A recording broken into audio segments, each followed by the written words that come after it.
Help support AMTV by becoming a patron, an AMTV staff member, and following us over on Twitter.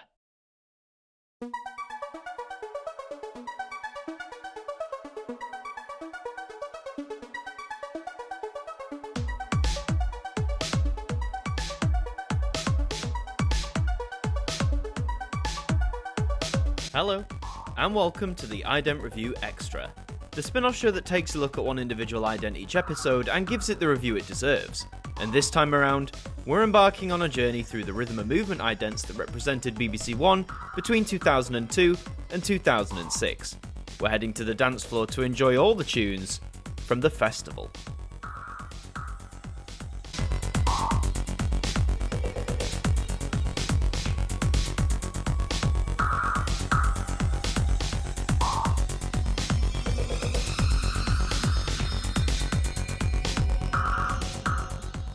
When people think back to the rhythm and movement idents, they think of the more slow-paced, serene sequences. Idents that are memorable in their own way, not needing to be loud or brash in their presentation. However, it is important to remember that this set did have idents that did exactly that. And today, we'll be diving into one of the most recognisable. So with that, let's head on down to the festival.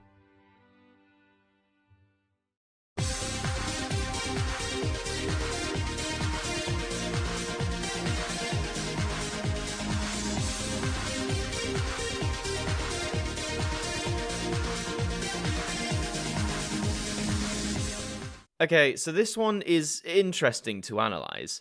The concept itself, of people dancing, isn't exactly new or groundbreaking. Variations have been seen on several different channels over the years, so we're not exactly innovating here.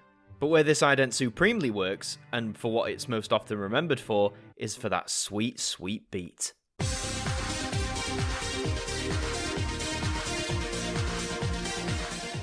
BBC One was going for a semi-recurring musical motif during this era, arranged in different styles depending on the ident. This dance remix version perfectly encapsulates the kind of beats that were popular in the mainstream in the early 2000s. Dance music in particular was consistently evolving and enduring massive success, particularly at the clubs. Now, this is a festival, which makes me think a club setting would have been better to fit the music, but that's a minor nitpick. The music is fantastic, and even after 20 years, it's still great to hear. If only they'd expanded it into a full song and released it as a single. More on that later.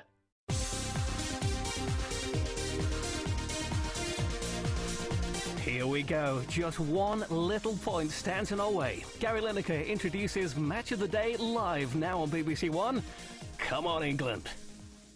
However, despite my gushing over the soundtrack, for me, that's about the only element of the ident that truly works. Visually, all you have to witness is a huge crowd of people jumping up and down. Seriously, that's it. The camera pulls back so we can see just how many people are here, and the space used was quite large as this was filmed at RAF Bovington. Wonder what the active soldiers on duty thought of all this. Whilst the scope is impressive, people jumping up and down on a slowly widening camera shot loses its appeal quite quickly. Perhaps had we seen multiple angles, a look at what they were bopping to, focusing on different people, just anything, quite frankly. I honestly think why festival, or rave as some know it by, has endured so well in people's minds is due to how memorable the music was. Because really, you can't tell me you remember this ident for the visuals alone, right? The music is king, and it wouldn't just appear in this sequence. Fun with the little people meet the borrowers in half an hour on BBC One. 1 year after its debut in 2002, State One would take the jingle and incorporate it into one of their own tracks, Forever and a Day, which was released in 2003. Now, from what I understand, this tune didn't make it into the mainstream charts. However, like most dance-centric songs, it would find its way into clubs and gain a sort of cult popularity status. The sampling of the festival jingle is handled really well, blending seamlessly into the rest of the song. And when you hear it go off after listening to the build, like most good dance tracks, it's actually quite euphoric. Go and give it a listen if you're interested. Ultimately, whilst Festival did arguably give us the best sounding ident of the rhythm and movement set, I think overall in terms of its presentation, it just missed the mark. I get wanting to keep things simple and very self-explanatory, but I feel that could have been maintained easily with a few adjustments. Had this sequence not had the killer track behind it to back it up tremendously, I would be amazed if anyone could recall Festival or even hold it in their memory. As after 20 years, it stands as an example of whilst an ident can sound fantastic, it also has to have the visuals to truly make it a standout. And so that brings us to the end of another episode of the Ident Review Extra. If you enjoyed this look back at Festival, then please leave a like, comment your thoughts below, and subscribe to the channel for lots more Ident related content. I've been Adam Martyn from AMTV, thank you for joining me, and I'll see you next time.